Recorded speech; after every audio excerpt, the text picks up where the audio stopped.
Hello students इस video में हम बात करने वाले हैं जेईई मेन 2023 के अप्रैल अटेम्प्ट में 11th अप्रैल शिफ्ट 2 के फिजिक्स पेपर के स्पीड सॉल्यूशन के बारे में। अगर हम ओवरऑल पेपर के एनालिसिस के बारे में बात करें तो हमारा ओवरऑल पेपर वो इजी टू मॉडरेट रहा है। अगर बात की जाए मैथमेटिक्स की तो मैथमेटिक्स जो रहा है लाइक लेंदी रहा और ज़्यादातर क्वेश्चन वो वेक्टर 3D से रहे हैं और कोनिक सेक्शन से भी कुछ क्वेश्चन रहे हैं। और अगर बात करते हैं हम केमिस्ट्री की तो केमिस्ट्री में इनऑर्गेनिक जो है इनऑर्गेनिक थोड़ी ज़्यादा आई comparatively as compare to physical and organic. और फिजिक्स की बात की जाए तो फिजिक्स वैसी ही रही है जैसी अब तक आई है, इजी एकदम इजी टू मॉडरेट साइड में।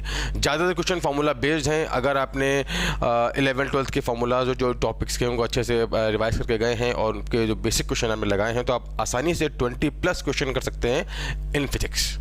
तो ये हमारा एक क्या बेसिक सा कंसाइज एनालिसिस था पेपर का। अब हम फटाफट बढ़ते हैं अब इसके डिस्कशन की तरफ, इसके स्पीड सॉल्यूशन की तरफ। तो बच्चों हम बात करने वाले हैं किसके बारे में, 11th अप्रैल शिफ्ट 2 के फिजिक्स पेपर के स्पीड सॉल्यूशन के बारे में। तो चलिए फटाफट करते हैं स्टार्ट। हाँ भाई देखिए हमारा पहला क्वेश्चन क्या बोल रहा है, इसके बारे में देखते हैं, बात करते हैं। पहला क्वेश्चन मतलब क्या बोल रहा है, देखिए भाई, a particle is projected at an angle 30 degree with the horizontal at speed of 40 metre per second. ठीक है, the speed of particle after 2 second से बोल रहा है। तो देखिए प्रोजेक्टाइल का एक बहुत ही सिंपल से क्वेश्चन हमसे क्या बोल रहा है, हमने एक पार्टिकल को थ्रो किया है 30 डिग्री के एंगल पर और कितनी स्पीड से, 40 मीटर पर सेकंड की स्पीड से। तो ये बॉडी जो मूव कर रही है इस तरह से मूव कर रही है। हमको बताना है 2 सेकंड के बाद इसकी स्पीड क्या होगी। हम जानते हैं देखो हॉरिजॉन्टल तो किससे करने के बहुत आसान तरीके हैं। अगर वेलोसिटी लिखी जाए तो वेलोसिटी क्या आती है, हॉरिजॉन्टल में क्या रहती है, कांस्टेंट रहती है u cos theta i cap, और वर्टिकल में क्या होती है u sin theta minus gt j cap होती है। ये तो होती है वेलोसिटी हमारी।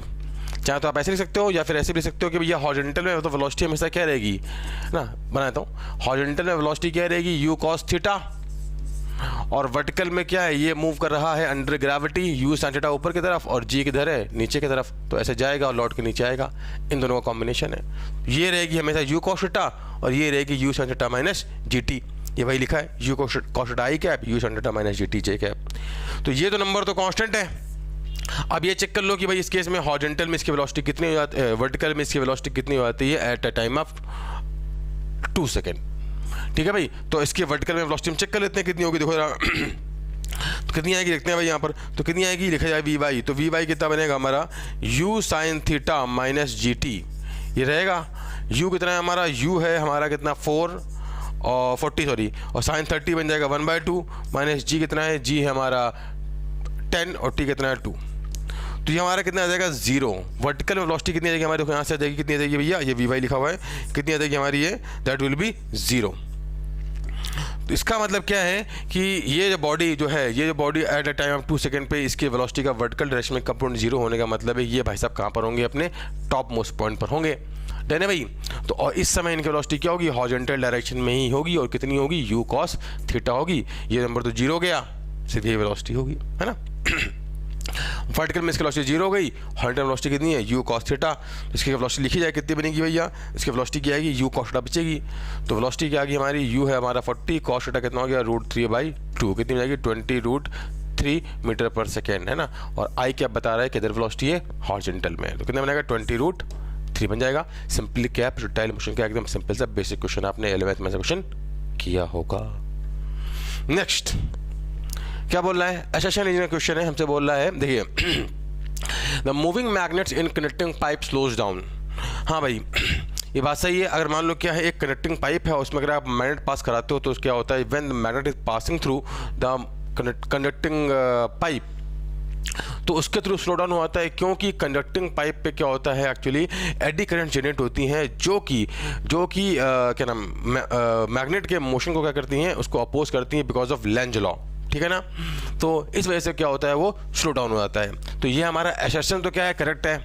फिर दूसरा क्या बोल रहा है, reason because eddy currents are formed, बात सही है, eddy currents are formed and that will be slowing down the motion of moving magnet. तो असर्शन भी करेक्ट है, रीजन भी करेक्ट है और इसका करेक्ट एक्सप्लेनेशन है, इससे करस्पॉन्डिंग जो हमारा ऑप्शन होगा that will be the correct answer. Next question क्या बोल रहा है, 6 identical small liquid drops are mixed together to form a bigger drop. ठीक है भैया, the terminal velocity of the bigger drop if terminal velocity of the small drop is 10 metre per second. देखिए ये fluid का एक बहुत ही आसान सा क्वेश्चन है। अगर हम बात करें तो हम जानते हैं टर्मिनल वेलोसिटी क्या आती है, v इक्वल टू आती है 2/9 r square into g by नीटा, है ना, रो माइनस सिग्मा, है ना, रो माइनस सिग्मा, जहाँ रो क्या है डेंसिटी ऑफ द बॉडी और सिग्मा क्या है हमारा डेंसिटी ऑफ द फ्लूइड। अच्छा तो पहले तो ये कितना है हमारा 10 मीटर पर सेकंड है। जब हमने क्या कर दिया छोटी छोटी 6 ड्रॉप को मिला के क्या कर दिया बड़ी ड्रॉप बना दी, तो हमसे पूछ रहा है क्या होगी टर्मिनल वेलोसिटी। तो भाई इसका रेडियस चेंज हो जाएगा। तो जो 6 छोटी ड्रॉप है ना, इनका जो वॉल्यूम होगा, उनका जो टोटल वॉल्यूम होगा, टोटल वॉल्यूम जो होगा वो किसके बराबर होगा, बड़ी ड्रॉप के बराबर होगा। ये हो गया है एक सिंगल ड्रॉप का वॉल्यूम इंटू 6 कर दिया, बराबर क्या आ जाएगा बड़ी ड्रॉप का वॉल्यूम 4/3 पाई आर क्यूब, पाई से पाई गया। तो आर जो आ जाएगी हमारी बड़ी ड्रॉप की रेडियस आ जाएगी, कितनी आ जाएगी हमारी, that will be R into 6 की पावर 1/3 आएगा क्या, हाँ ये आ जाएगा। तो ये हमारी वेलोसिटी है किसकी, स्मॉल ड्रॉप की, जो कि हमारी 10 मीटर पर सेकंड के बराबर है, ठीक है ना। ये हमारी कितनी है 10 मीटर पर सेकंड के बराबर है, 10 नंबर लिखने की जरूरत नहीं पता है अपन को। जब v डैश हो जाएगा तो कितना बनेगा, ये बनेगा 2/9 r का स्क्वायर मार देंगे, यहाँ पे r स्क्वायर आएगा r square into g by नीटा, है ना, रो माइनस सिग्मा, है ना। r की वैल्यू पुट कर दो, कितना बनेगा 2/9 इंटू कितना बन गया r स्क्वायर इंटू 6 की पावर 2/3, है ना, 1/3 लिखा ना, 2/3 स्क्वायर है into g into rho minus sigma by नीटा। हाँ भाई ये नंबर जो है, ये नंबर जो है हमारा किसके बराबर है, दैट इज इक्वल टू 10, है ना, लिखा हुआ है। तो इसकी जो आ जाएगी हमारी टर्मिनल वेलोसिटी क्या बनेगी, v डैश कितना बन जाएगा हमारा 10 इंटू 6 की पावर 2/3 मीटर पर सेकेंड, है ना। सिंपल फॉर्मूला लगाया है, खट से आंसर पाओ। जब आपने यहाँ वैल्यू कर दिया रिप्लेस, कितना बन जाएगा हमारी वेलोसिटी इस केस में 10 इंटू 6 की पावर 23। फ्लूइड मैकेनिक्स का सिंपल सा ही बेसिक क्वेश्चन। नेक्स्ट देखते हैं भाई, in which of the following process the internal energy of the gas remains constant. हे भगवान, ये सीधा प्रॉपर्टी बेस्ड क्वेश्चन है। बताओ भैया किस प्रोसेस में इंटरनल एनर्जी कांस्टेंट रहती है। इंटरनल एनर्जी कांस्टेंट का मतलब होता है हमारा टेम्परेचर कांस्टेंट रहेगा, ना, टेम्परेचर कांस्टेंट रहेगा। टेम्परेचर किस प्रोसेस में कांस्टेंट रहता है, आइसोथर्मल प्रोसेस में। इंटरनल एनर्जी क्या होती है, डेल्टा यू इक्वल टू होता है एनसीवी डेल्टा टी। अगर इंटरनल एनर्जी कांस्टेंट मतलब डेल्टा टी कितना है, 0 है। डेल्टा टी 0 होने का मतलब क्या है, टेम्परेचर कैसा रहेगा, कांस्टेंट। और इसका मतलब क्या होता है, कैसा प्रोसेस होगा, आइसोथर्मल प्रोसेस। आइसोथर्मल प्रोसेस में क्या होता है, हमारा टेम्परेचर कांस्टेंट रहता है, इस वजह से इंटरनल एनर्जी में चेंज कितना आता है, हमारा 0 आएगा। इंटरनल एनर्जी में चेंज 0, तो ये तुमसे पूछ रहा है कि इसमें चेंज 0 रहता है ना, वो हमारे किसमें होता है, आइसोथर्मल प्रोसेस में, प्रॉपर्टी है। Okay, a charge particle is projected inside along the axis of, कैसे तो फटाफट क्वेश्चन हो रहा है ना। A charge particle is projected inside along the axis of a long solenoid, then इसका मैं बताना है पाथ स्ट्रेट लाइन होगा, ये कुछ दे रखे हैं पाथ है ना, आगे बात करना है। देखो तो ये है क्या हमारी एक लॉन्ग सोलेनॉइड, इसमें करंट क्या है, इसमें करंट पास हो रही है, तो हम जानते हैं जो मैग्नेटिक फील्ड होगी that will be the along the direction of along the axis of magnetic field, ये है मैग्नेटिक फील्ड की डायरेक्शन, है ना, बी। अब हमने एक चार्ज पार्टिकल को फेंका है इसी मैग्नेटिक फील्ड के अलोंग, ठीक है ना, इसकी वेलोसिटी v है। तो हम जानते हैं इस चार्ज पार्टिकल पे जो लगने वाला फोर्स होता है वो कितना होता है, QV क्रॉस B होता है। तो फोर्स यहाँ लिखता हूँ ना, फोर्स क्या बनेगा, F फैक्टर इक्वल होता है QV क्रॉस B। V और B तो दोनों क्या है, सेम डायरेक्शन में, तो फोर्स कितना आ जाएगा यहाँ पर 0, फोर्स आ जाएगा 0 बिकॉज दोनों सेम डायरेक्शन में, है ना, तो V क्रॉस B 0 आएगा। तो ये चार्ज पार्टिकल जो है वो अनडिफ्लेक्टेड जाएगा और उसका पाथ कैसा होगा, स्ट्रेट लाइन होगा, है कि नहीं। तो हमसे क्या बोले इसका पाथ कैसा होगा, स्ट्रेट लाइन, तो हमारा ए वाला करेक्ट है। There is no effect of magnetic field on the charge, सही बात है क्योंकि सीधा निकल जाएगा अनडिफ्लेक्टेड, तो ये भी करेक्ट है। फिर क्या बोल रहा है, path will be moving parabolic, नहीं स्ट्रेट लाइन होगा, ये गलत है ये, है ना। और पाथ विल बी सर्कुलर, गलत है। तो हमको नीचे दे रखे हैं ऑप्शन, इन दोनों में से हमारा यहाँ पे तो कौन सा करेक्ट है, ए और बी वाला करेक्ट है, बाकी सारे रॉन्ग है। कहाँ दे रखा है ए और बी हमें दे रखा है यहाँ पर, तुम्हारा सॉरी ए और बी में कहाँ दे रखा है, यहाँ पर। तुम्हारा आंसर क्या बन जाएगा इस केस में, बी वाला ऑप्शन, डन है भाई। चलिए एकदम सिंपल क्वेश्चन था, सीधा प्रॉपर्टी बेस, खटाखट सीधा वैल्यू पुट करो और सीधा क्या खटाखट में मिल जाएगा यहाँ पर आंसर। नेक्स्ट क्वेश्चन की है, potential at the surface of the uniformly charge non conducting sphere is V, है ना, okay. Then potential at its centre, देखिए भाई ये क्या बोलते हैं इसको, इलेक्ट्रोस्टैटिक्स का सीधा एक बहुत ही क्या है स्टैंडर्ड रिजल्ट क्वेश्चन है। हम जानते हैं अगर एक नॉन कंडक्टिंग स्फीयर है तो नॉन कंडक्टिंग स्फीयर में जो ये इसकी रेडियस R है, इसको हमने चार्ज क्यों दे रखा है, तो इस केस में कहानी क्या है भाई, इसमें जो आता है पोटेंशियल इनसाइड द सरफेस कितना आता है भाई, की बात करें तो KQ/2R 3 minus small r square by capital R square, ये फॉर्मूला आता है ना। when r इज लेस और इक्वल टू r, मतलब जब हम कहाँ पर है, इनसाइड द स्फीयर है। तो हमसे क्या बोल रहा है, देखो जब आप डालोगे यहाँ पे r is equal to capital R is equal to डालोगे कैपिटल R डालोगे यहाँ पर, तो कितना बनेगा, ये बन जाएगा 1, ये बन जाएगा कितना 1, और ये बनेगा 3 माइनस 1 बन जाएगा कितना 2, 2 से 2 उड़ जाएगा। तो सरफेस पे कितना आएगा पोटेंशियल, सरफेस पे पता है कितना आता है, KQ/R आता है ना। ओके, हमको दे रखा है, कितना दे रखा है, आ गया V दे रखा है, जो कि मुझे दे रखा है V। और सेंटर में बात करें तो R इसको डाल दो यहाँ पे 0, तो एट सेंटर कितना बनेगा यहाँ पे, देखो ये 0 जाएगा, बनेगा 3/2 KQ/R है ना। चाहे तो अब वैसे अभी मैं तो बताया है, आप चाहो तो सीधा इसको क्या बनेगा 3/2 या 1.5 V बन जाएगा। वैसे हमको रिजल्ट याद होता है कि सरफेस पे जो आता है पोटेंशियल उसका 3/2 टाइम्स आता है कहाँ पर, सेंटर पे, तो 1.5 V बन जाएगा, 3V/2 बन जाएगा पोटेंशियल सीधा, ठीक है। सीधा स्टैंडर्ड रिजल्ट क्वेश्चन है, आप चाहें तो इतना कुछ करने की जरूरत नहीं थी, सीधा रिजल्ट लगाते कि यहाँ पे V है तो सेंटर पे कितना होगा 3/2 V, सीधा आंसर खट से एक लाइन में। चलो भाई नेक्स्ट दिखाओ।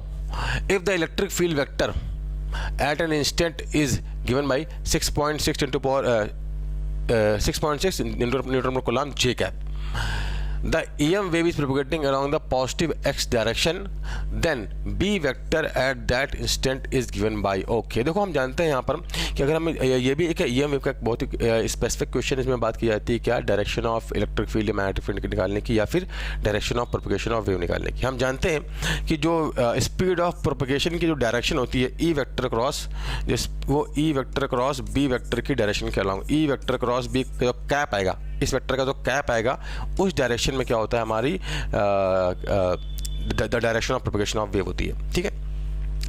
तो E क्रॉस B की जो डायरेक्शन है वो किधर है भैया, हमारी वो along the direction of propagation of wave है। हम जानते हैं, देखो यहाँ पर ये हमारा क्या है I, ये J, ये K।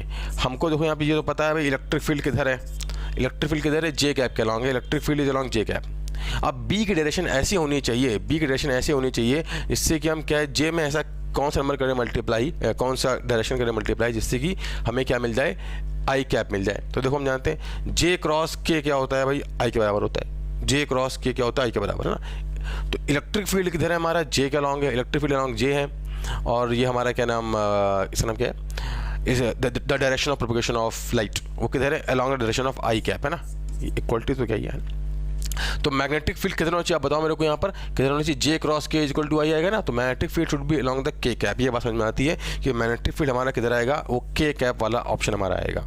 तो B हमारा किधर है, B is along K cap, ये तो पक्का हो गया, ठीक है, B वेक्टर सॉरी है ना। अब हमको चाहिए डायरेक्शन, तो हम जानते हैं E/B, E0/B0 is equal to कितना होता है भैया, C होता है, ठीक है। तो अब B0 कितना बनेगा, यहाँ पर B0 लिखा जाए तो कितना बनेगा, E0/C। E0 कितना है हमारा, ये लिखा हुआ है 6.6 बाई मैग्नीट्यूड लिख रहा हूँ, मैग्नीट्यूड 3 × 10⁸ कितना बनेगा, ये 2.2 × 10⁻8 आ जाएगा, और डायरेक्शन क्या है हमारी K कैप में। तो अगर लिखा जाए B वेक्टर तो ये मैग्नीट्यूड हो गया, ये होगी इसकी डायरेक्शन है ना, साथ में यूनिट टेस्ला, ठीक है ना।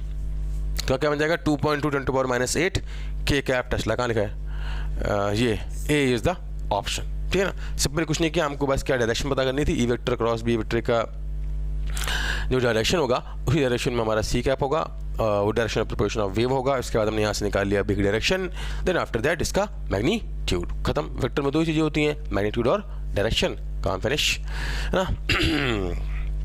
नेक्स्ट दिखाओ क्या है, ओ हो हद होगी, 11th के बच्चों का पेपर चल रहा है क्या यहाँ पर।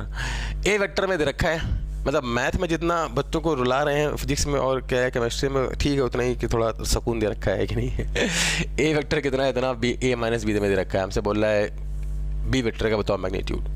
तो भाई बताओ क्या है, देखो यहाँ पर B वेक्टर कितना आएगा, देखो जरा B वेक्टर कितना आएगा, उधर जाएगा, लिख दो ना 2i cap plus 3j cap plus 2k cap, ये हो गया A vector minus B is equal to 2j cap, इसको तो ले आओ, इसको तो ले आओ, minus 2j cap is equal to आएगा B वेक्टर, ये आ जाएगा, तो इससे घटेगा। तो B वेक्टर हमारा कितना बन गया, 2i cap plus j cap plus 2k cap, ये आ गया। मैग्नीट्यूड कितना बनेगा इसका,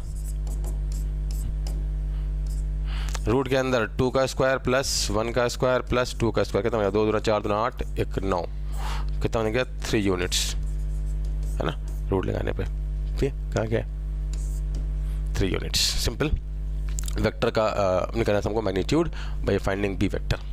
बताइए ज़रा कितना आसान क्वेश्चन था।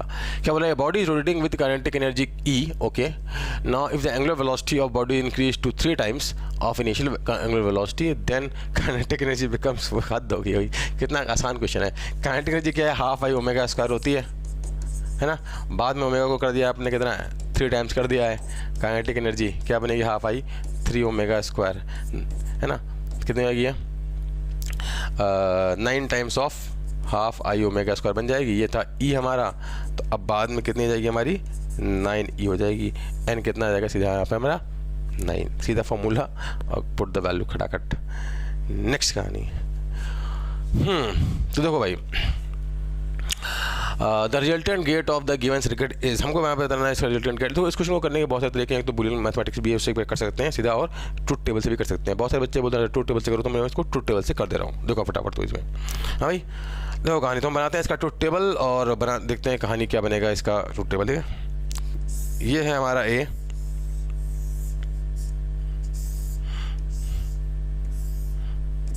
बी 5 0 0 0 1 1 0 और 1 1। ठीक है, चलो फटाफट वैल्यू पुट करते हैं इसको। हाँ भाई, यहाँ पे क्या है देखो, यहाँ पे 0, यहाँ पे 0, है ना, तो यहाँ पर आएगा 0, यहाँ पर आएगा 0, ये 0 0 आएगा। ये लगा है कौन सा गेट हमारा, और गेट, तो यहाँ बनेगा 0 0 0 बन जाएगा। ठीक है, ये 0 ये 0, ये हमारा कौन सा लगा है यहाँ पे, तो यहाँ पे 0 0 आएगा ना, ये लिख देता हूँ एक बार, यहाँ पे 0 0 आएगा। यहाँ पे क्या लगा है हमारा एंड गेट, तो यहाँ कितना बन जाएगा हमारा 0 बन जाएगा। यहाँ से 0 आया, यहाँ से 0 आ रहा है, और ये हमारा कौन सा गेट है भैया, एंड गेट है यहाँ तक, है ना, तो यहाँ बनेगा 0 और यहाँ बन जाएगा 1। ठीक है, और 1 के बाद फिर लगा दिया हमने पर नॉट, तो यहाँ पर आ जाएगा 0, तो 0 0 पे कितना बन जाएगा हमारा 0 बन जाएगा। ठीक है, अच्छा नाउ अब चेंज करते हैं इसको, ये है हमारा 0, ये है हमारा 1, है ना, ये 1, तो यहाँ पे तो क्या आएगा 0 आएगा भाई, यहाँ पे कितना 1 आएगा, और गेट लगा होने वजह से क्या बन जाएगा भाई, ये 1 बन जाएगा। यहाँ पे 1 आ रहा है। अच्छा, ऐसे यहाँ पर देखो ए है हमारा कितना 0, बी कितना है हमारा 1, और लगा है कैसा एंड गेट लगा है, तो यहाँ बनेगा 0, है ना, मल्टीप्लाई होगा सिंपली, यहाँ कितना बन जाएगा 0। फिर यहाँ पे क्या लगा एंड गेट, तो यहाँ पे कितना आएगा, यहाँ पे 0 ही आ जाएगा। यहाँ पे 0 आएगा तो यहाँ पे कितना बनेगा भैया, यहाँ बन जाएगा हमारा कितना 1, और नॉट गेट लगा होने वजह फिर से क्या बन जाएगा हमारा ये 0 बन जाएगा, तो यहाँ पे आएगा 0। फिर अगर बात हम की जाए इस केस में, तो ये हमारा क्या देखो, अभी हमारा A1 है, B0 है। A1 ये रहा हमारा, A1 कर दिया, और B हमारा कितना है 0, तो यहाँ पर कितना आएगा भाई 1, और यहाँ पे कितना आ जाएगा 0 आ जाएगा। ठीक है, तो यहाँ पे कितना बन जाएगा हमारा, और गेट लगाया तो फिर से क्या बन जाएगा 1 बन जाएगा। यहाँ पे कितना आ जाएगा हमारा 1 आ जाएगा। नीचे देखते हैं, नीचे क्या हो गया, ये 1 है हमारा और ये 0 हो गया, उल्टा कर दिया ना, यहाँ पे 0 आएगा, फिर से यहाँ 0 आएगा। सेम इनपुट है तो आउटपुट भी सेम ही आएगा। फिर से यहाँ पे 0 क्योंकि एंड गेट है, फिर यहाँ पे बनने का 1, फिर यहाँ पे जाएगा 0 0। फिर अगर बात की जाए इस केस में, नाउ दोनों 1 1 है, ये भी 1 है हमारा, ये भी कितना है 1 1। ठीक है, तो यहाँ पर आएगा 1, यहाँ पे कितना 1, और गेट लगा होने वजह से ये भी कितना बन जाएगा हमारा 1 बन जाएगा। यहाँ पे 1 आ रहा है, दोनों 1 1 है, 1 1, तो यहाँ पे कितना बन जाएगा 1 आएगा क्योंकि एंड गेट लगा हुआ है। यहाँ भी 1 है, यहाँ भी 1 है, तो यहाँ कितना आएगा 1, और यहाँ कितना बन जाएगा 0, फिर यहाँ कितना आ जाएगा 1, तो बन जाएगा हमारा 1। तो किसकी टेबल है ये, 0 0 0 0 1 0 1 0 0 0 1 1 1, किसकी है, एंड गेट की। तो हमारा कौन सा गेट है भैया ये, this is actually a and gate, है ना।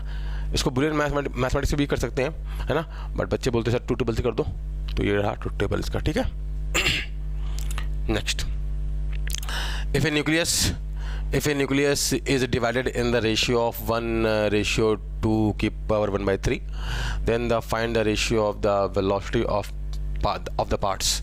तो कहानी क्या भाई, ये जो न्यूक्लियस था पहले रेस्ट में था, बाद में क्या हो गया, डिवाइड हो जाता है सच दैट इनके मासेस का जो रेशियो है, हमें दे रखा है वहाँ पर 1:2/3। कितना ही आसान क्वेश्चन है, मोमेंटम कंजर्वेशन क्वेश्चन है। टोटल मास का कंजर्व रहेगा, तो m1v1 इक्वल टू कितना होगा भाई, m1v1, पहले मास मोमेंटम 0 था, बाद में मोमेंटम 0 रहेगा, है ना।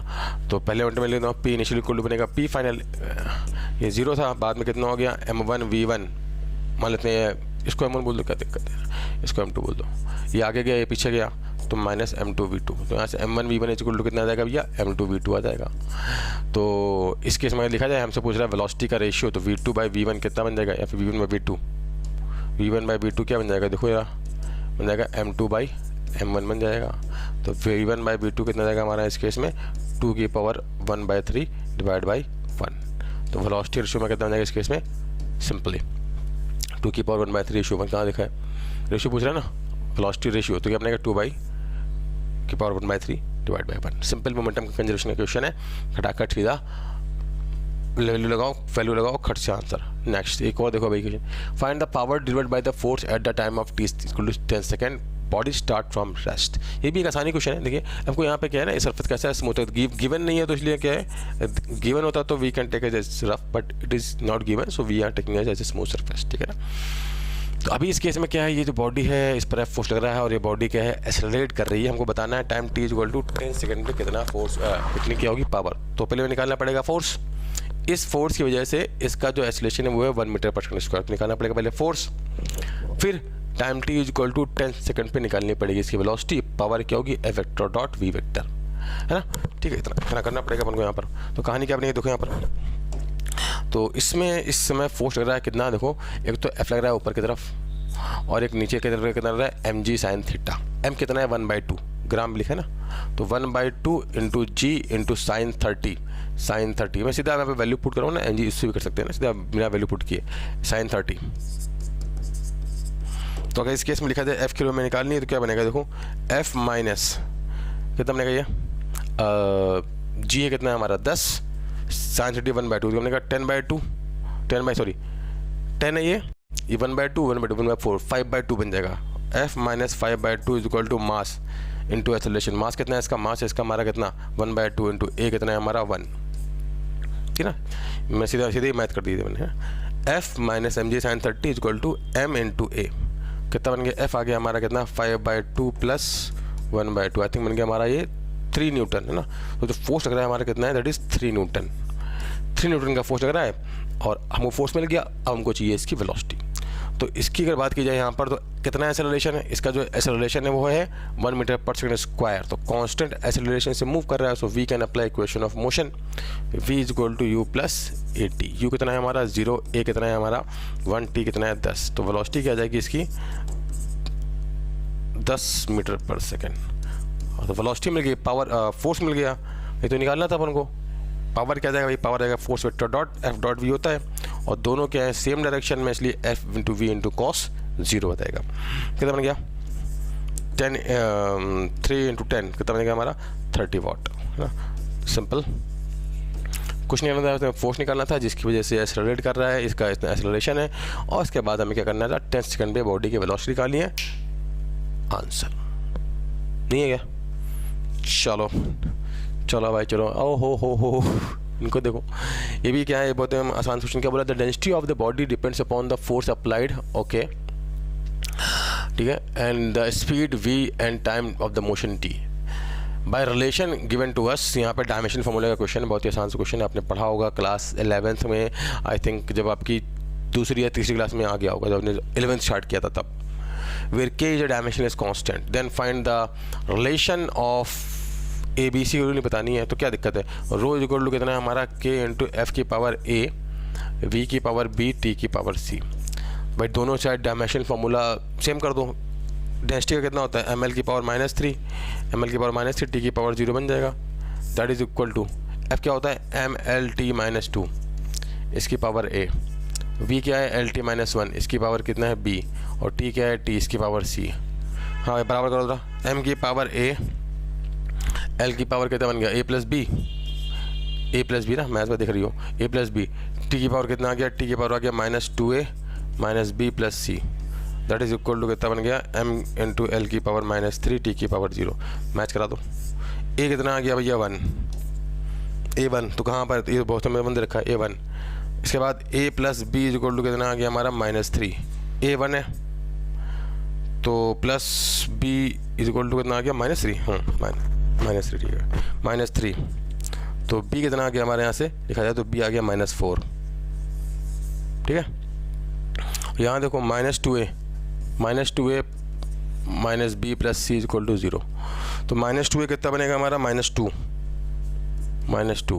और माइनस b पुट करोगे माइनस बनेगा प्लस, तो +4 plus c is equal to 0। c कितना यहाँ से आ गया हमारा -2।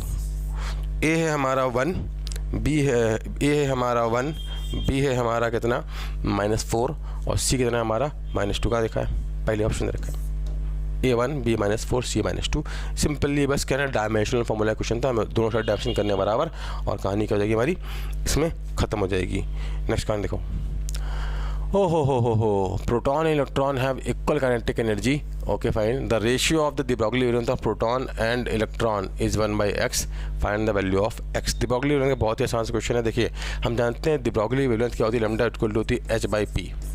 p कितना होता है हमारा mv, ये होता है भाई। तो अगर हम इसको लिखा जाए यहाँ पर in terms of kinetic energy, तो यहीं लिखते हैं ना, क्या बनेगा 2mk बन जाएगा, है ना, 2mk बन जाएगा। p equal to √2mk। हमें क्या चाहिए, प्रोटॉन बाई इलेक्ट्रॉन, ना, तो lambda proton by lambda electron चाहिए। तो इस केस में देखो h तो दोनों में सेम है, काइनेटिक एनर्जी भी सेम है, 2 भी सेम है, तो जो मास का रेशियो आ जाएगा क्या इन्वर्सली प्रोपोर्शनल आ जाएगा। क्या बनेगा यहाँ पे mass of electron divide by mass of proton, और मास ऑफ प्रोटॉन क्या है हमारा, दैट इज़ 1849 टाइम्स क्या है मास ऑफ इलेक्ट्रॉन के बराबर है। ये इससे क्या हो जाएगा हमारा उड़ जाएगा, तो lambda p by lambda e कितना बनेगा 1/√1849, आई थिंक ये आता है 43, है ना, आप मैथ कर लीजिएगा, तो ये आता है 1/43। मुझे बोल रहा है 1/x के बराबर है, x कितना होगा हमारा इस केस में, that will be equal to 43, x is equal to कितना है सीधा 43 आ जाएगा, है ना। सीधा फटाफट वैल्यू पुट करी, खड़ा सीधा आंसर। नेक्स्ट कहानी। ओहो, the energy of hydrogen atom in ground state is given by -13.6 electron volt. Okay, the energy of hydrogen sorry helium plus ion है, helium ion in first excited state हमसे बोल रहा है। तो ग्राउंड स्टेट में energy पता है उनको, हम जानते हैं भाई, अगर एनर्जी लिखे जाए nth स्टेट में क्या होती है -13.6 Z²/n² इलेक्ट्रॉन वोल्ट होती है ना, किसी भी हाइड्रोजन लाइक एटम की किसी भी nth स्टेट में ये होती है। हमसे बोल रहा है फर्स्ट एक्साइटेड स्टेट, मतलब n इक्वल टू कितना होगा हमारा 2 होगा।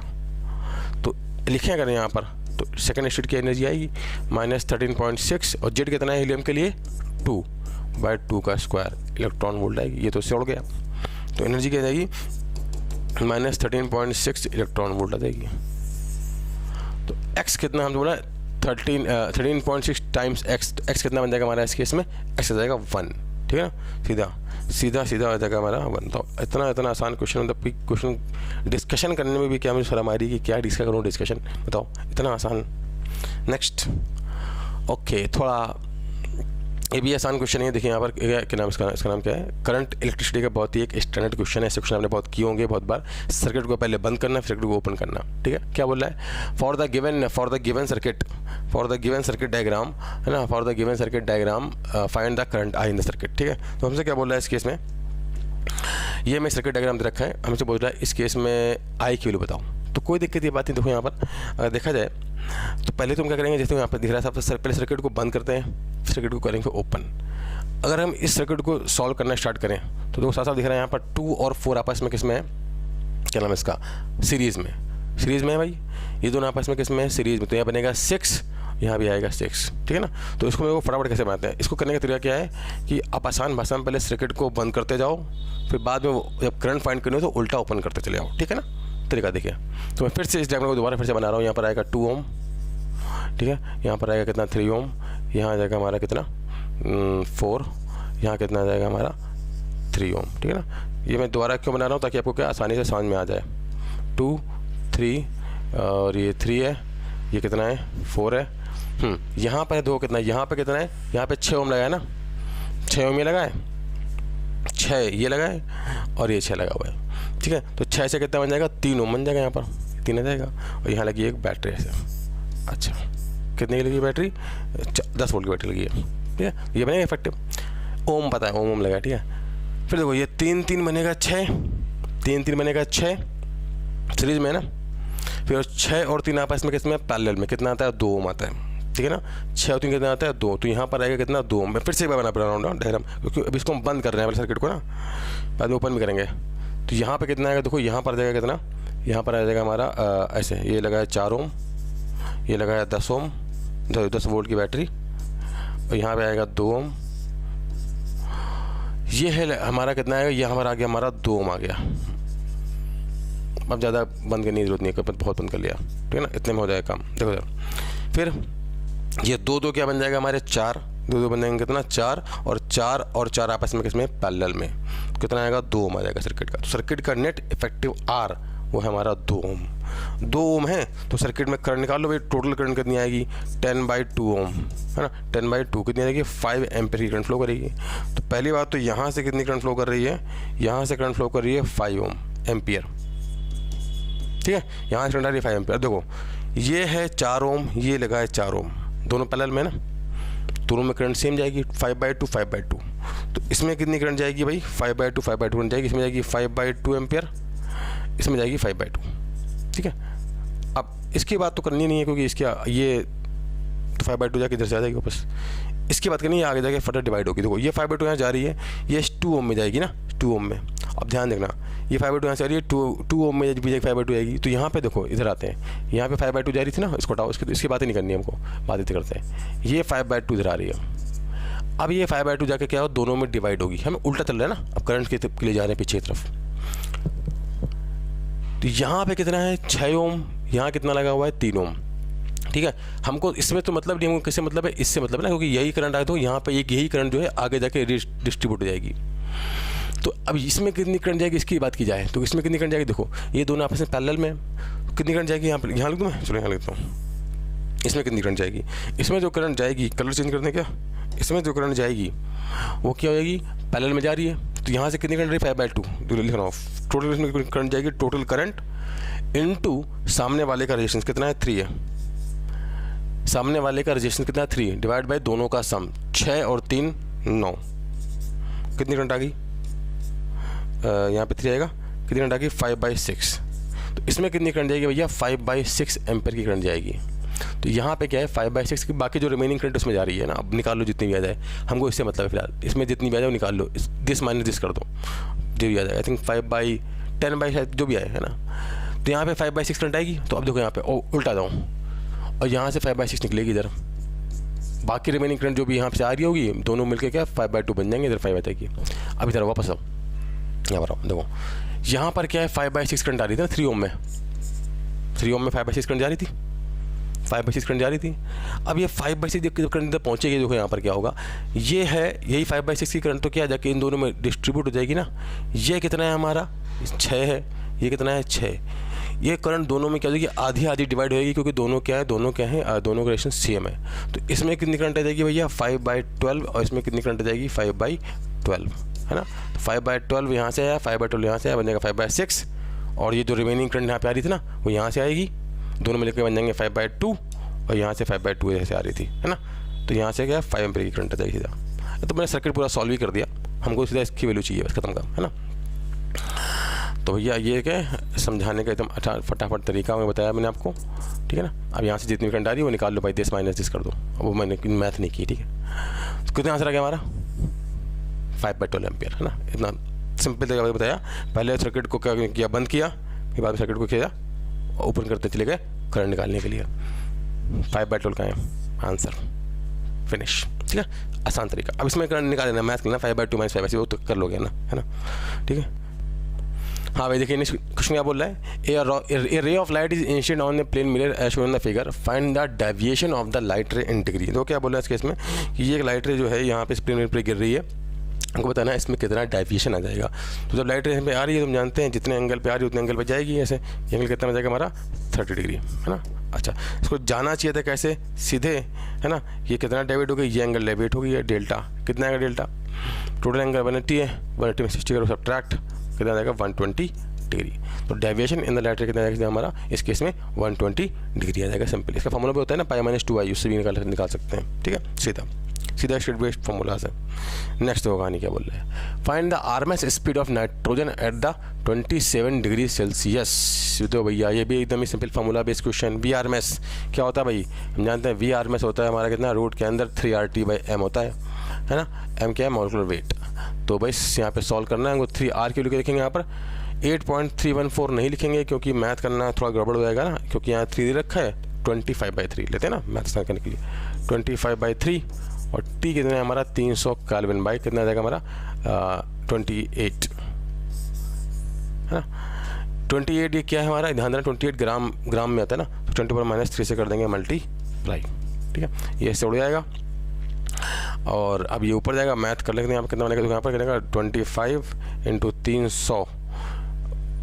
300 × 10⁻³ बन जाएगा बाई 28। अब इसको क्या सॉल्व करना है अपन को, रूट निकाल के कितना बनेगा, तो कितना बन गया ये 100 अगर निकालना है तो बाहर आ जाएगा, कितना बनेगा 100 निकाल दो, रूट के बाहर आ जाएगा, 100 आएगा रूट के बाहर, और 5 यहाँ से बाहर तो बन जाएगा 500। क्या निकाला मैंने, 10⁻² एक यहाँ से निकाल ली, 10⁻² एक यहाँ से निकाल ली, 10⁻² बाहर आ गई, ठीक है, और एक 5 यहाँ से बाहर निकाल लिया पूरा, तो अंदर क्या बचा 3 बचा और एक 10 बचा, तो 30 बचा अंदर और 28 बचा नीचे, है ना। तो कितना क्या हमारा ये बन गया 500 × कितना बन गया ये 15/14। इसको सॉल्व कर लो भैया मीटर पर सेकंड, है ना। तो आई थिंक सॉल्व करने पर इसकी वैल्यू आती है, आई थिंक 500 से तो ज़्यादा ही आ रही है ना, 500 से ज़्यादा कहाँ आ रहा है, ये मेरे का ऑप्शन आई थिंक यही आ जाएगा, ठीक है ना। मैथ कर लो इसकी सिंपल, है ना, जो हमारा है वही हमारा क्या होगा सीधा, इस केस में स्टेट सीधा फॉर्मूला बेस तो है ना, ठीक है, state formula base question. Next क्या है, a source of sound is moving away from a stationary observer, a source of, ठीक है, with constant velocity कितना है 40 मीटर पर सेकेंड।